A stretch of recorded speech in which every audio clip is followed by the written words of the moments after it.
time of my life. No, I never felt like this before. Yes, I swear. Well, good afternoon, ladies and gentlemen. And I owe it all to you.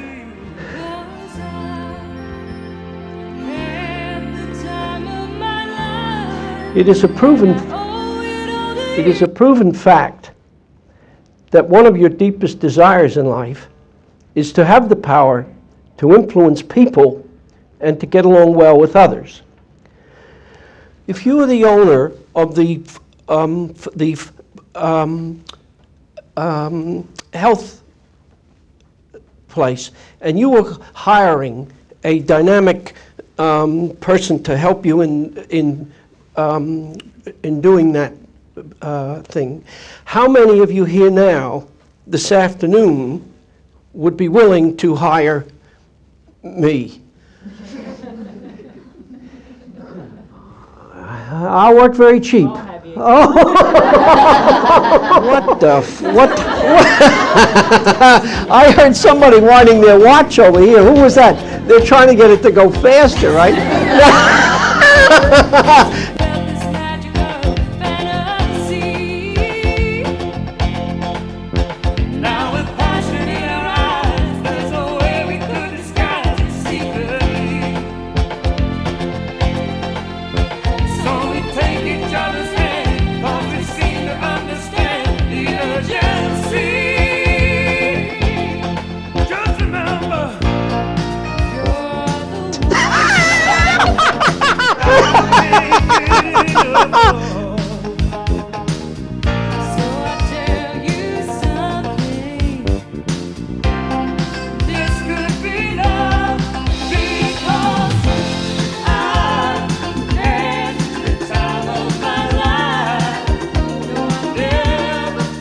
I remember when, you know how when you're growing up with your mom and dad, and sometimes, you know, the boys, the rough house, you know, and whenever Roy'd get too rough, I'd say, hey, whenever you're ready, boy. And he'd say, oh, only kidding, Dad, only kidding.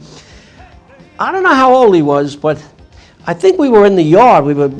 I was mowing and he was raking or something, but anyway, it ended up and I pushed him in the hedge. So he come out and threw me over the hedge, you know. And I remember coming through, you know, and Roy said, whenever you're ready, Dad, whenever you're ready. I said, oh, only kidding, Roy, only kidding. So, but I find when Roy and I sit down today and talk about life's lessons, he never talks about what I taught him. He always talks about what he caught, what rubbed off. You know, more is caught than taught.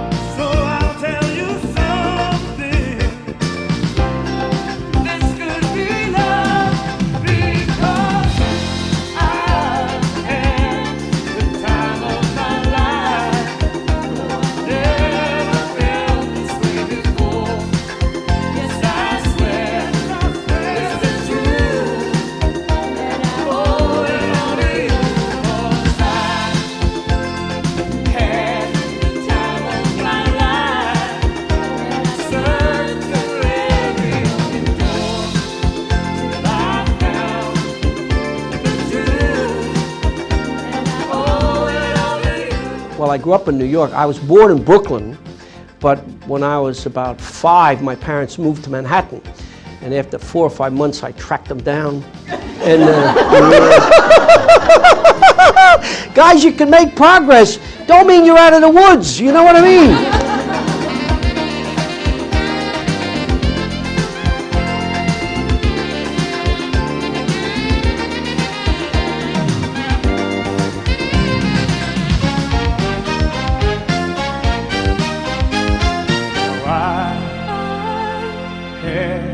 Time of my life. Oh, I never felt this way before. Never felt this way. I swear it's the truth, and I owe it all to you. I had the time of my life. Never felt this way. Now, a person's character is determined by what it takes to upset them. Isn't that true? Little people living in little worlds get upset over very little things. You know? I say, get off the cross. We need the wood. You know, what are you doing up there? You know, pressure comes from the outside. Stress comes from the inside. You determine what you're going to get stressed about. Everything is difficult until it's easy.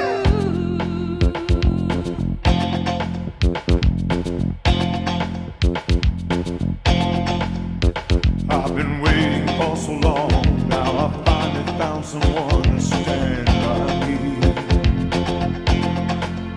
We saw the writing on the wall as we felt this magical fantasy. Now with passion in our eyes, there's no way we could disguise it secretly. So we take each other's hand, 'cause we seem to understand the urgency. Just remember, You're the one thing I can't get enough of. So I tell you something. This could be love because I've had the time of my life. They used to say you have to hug your kids, you know. Well, Rory, it got to the point where, you know, he hated, so I used to hide behind the door. And when he went by, I'd jump out, and he goes, you puff the dick, you stupid, you. Like that. You know, but I noticed whenever he walked by that door, he'd slow down a little bit, just in case I was behind there, you know.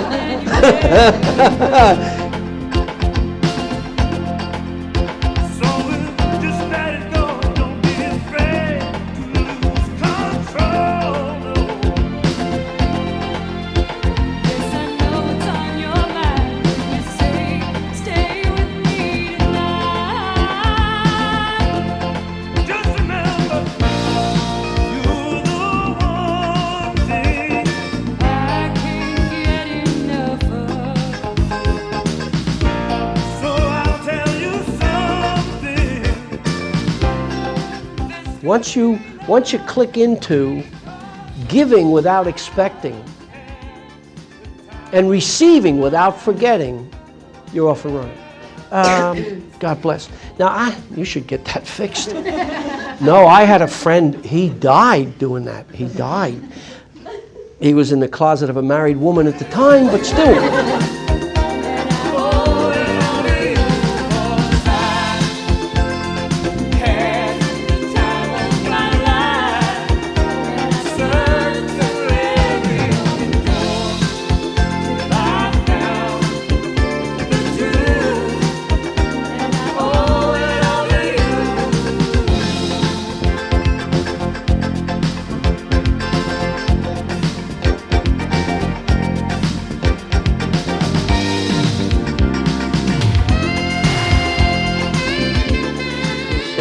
If it doesn't come back within the next 12 months, it might not ever come back.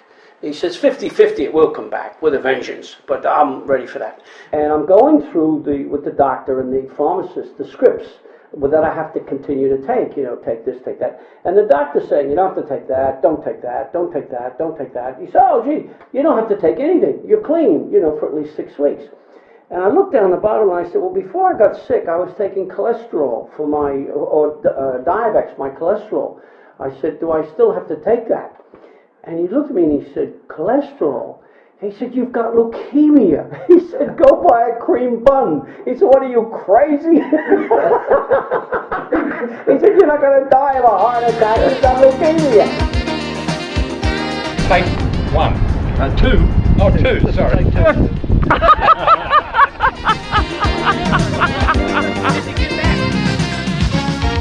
Went to Africa, won his title. You remember it? He came back. He's in Chicago. He said, how's that young boy going? And they said, oh, we don't think he's going to make it. And he said, yes, he is. And he got back in the car, into the hospital, grabbed that kid. He said, I won my fight. You're going to win yours. He said, no, Mohammed. He said, I'm going to die and go to heaven. And when I meet God, I'm going to tell him that I knew you and you were my friend. I'm sorry I used that story. It really quieted things down a little bit. And I owe it all to you. I had the time of my life. Yeah. Thanks for your visit, and enjoy. Anything I can do, you know where I am. Thank you.